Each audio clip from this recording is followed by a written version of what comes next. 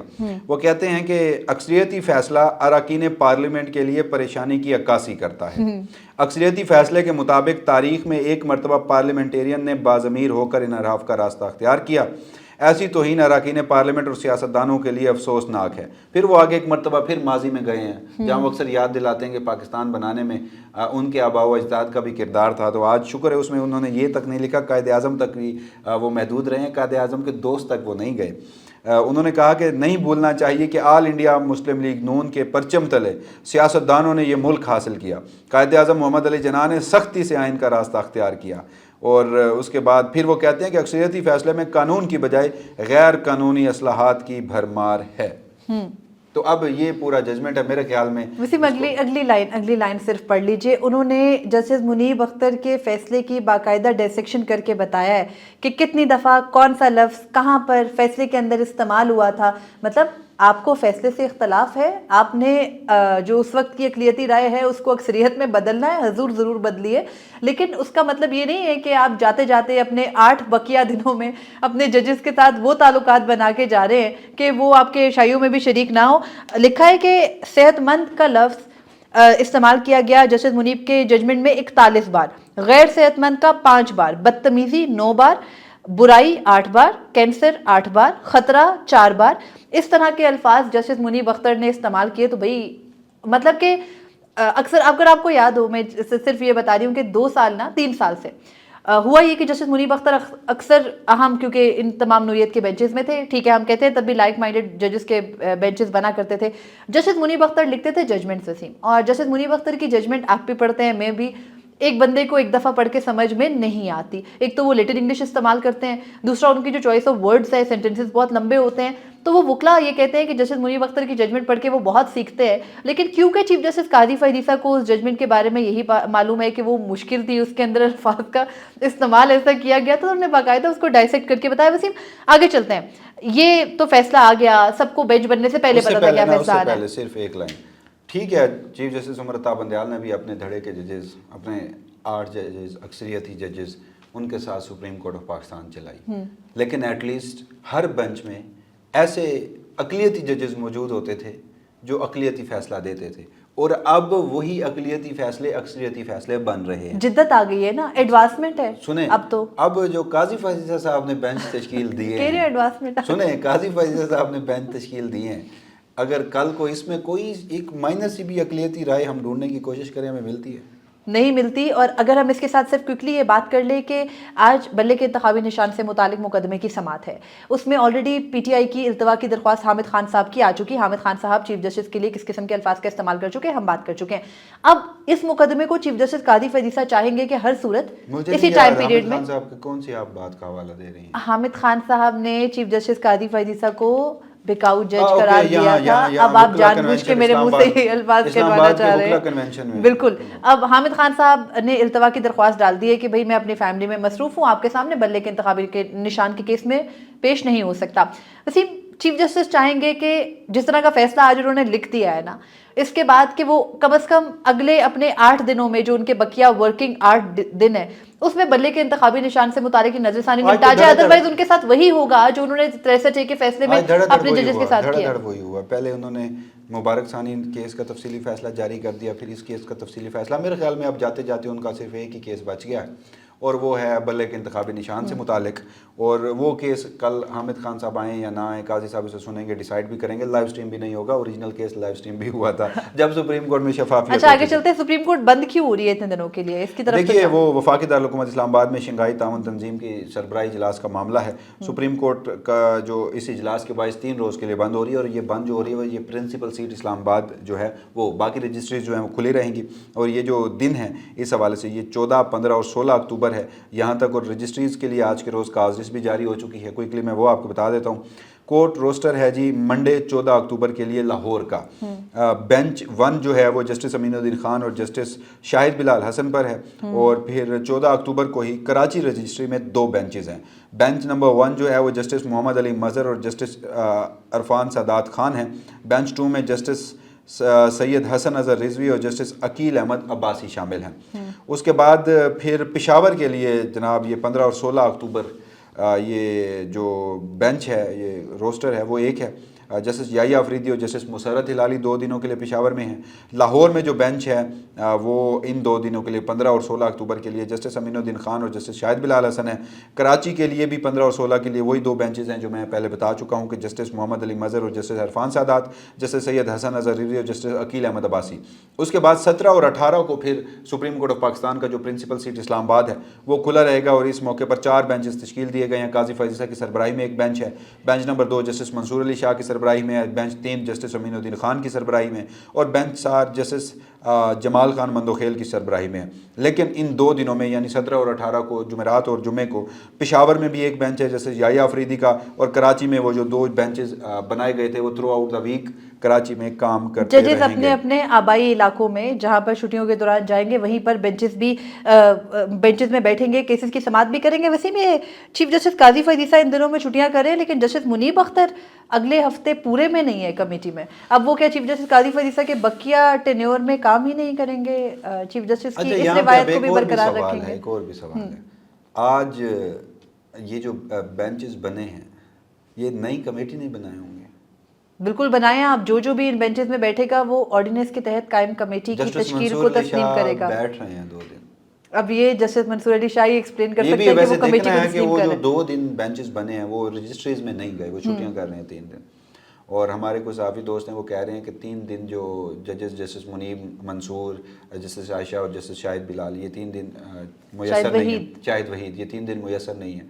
تو وہیں پہ یہ بھی بتاتا چلوں کہ قاضی فائز عیسیٰ صاحب بھی 3 دن میسر نہیں ہیں. وہ بھی آخری 2 دن کام کریں گے. لیکن اب یہ دیکھنا ہے کہ یہ ریگولر بینچ تو نہیں تھا جو سپریم کورٹ کے آخری 2 دنوں میں بیٹھ رہا ہے، کیونکہ اگر تو وہ ریگولر بینچ نہیں ہے اور وہ اب بنائے گئے ہیں جو پہلے کے ریگولر بینچز نہیں چل رہے تھے، تو پھر اس کا مطلب ہے کہ جسٹس جو منصور علی شاہ ہیں انہوں نے کرٹسی میں جاتے جاتے قاضی فائز عیسیٰ صاحب اور اس کمیٹی کے بنائے گئے بینچز میں شمولیت اختیار کر لی ہے. لیکن جسٹس منیب اختر جو ہیں وہ تھرو آؤٹ دا ویک کسی بینچ کا حصہ نہیں. بالکل. اب دیکھنا ہے کہ سپریم کورٹ میں جو آرڈیننس کی صورت کرائسس بنایا گیا تھا وہ چیف جسٹس قاضی فائز عیسیٰ کی موجودگی تک یعنی اگلے 14 دن کتنا جو ہے وہ پرولونگ ہوتا ہے، کیا ہوگا، مزید ڈیوائیڈ ہوگا، یا چیف جسٹس قاضی فائز عیسیٰ کے جو الوداعی عشائیوں کی اور الوداعی ڈنرز کی تیاریاں ہو رہی ہیں اس میں ججز آپس میں ایک دوسرے کے ساتھ نظر آئیں گے. آج اطلاعات بھی آئیں، لیکن ایک اسلام آباد کی مشہور کیٹرنگ ہے، کیٹرنگ سروس جو خاصی پرانی ہے اور جس کے لیے ہر سال خدمات لی جاتی ہیں اور کسی بار کی جانب سے بھی نہیں،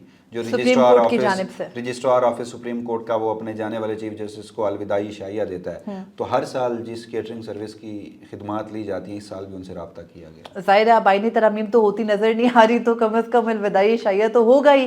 اب دیکھتے ہیں جو بقیہ دن رہ گئے ہیں ان میں کیا کچھ ہوتا ہے. ججز کے لیے بینچز بنا دیے گئے ہیں، آئینی ترامیم مولانا کے اقدام کے بعد ہمیں ہوتی نظر نہیں آ رہی. فی الحال مزید تفصیلات ہوں گے ہم آپ کے سامنے رکھیں گے. مجھے اور وسیم ملک کو دیجیے گا اجازت. اللہ حافظ. اپنے فیڈ بیک سے ضرور آگاہ کیجیے.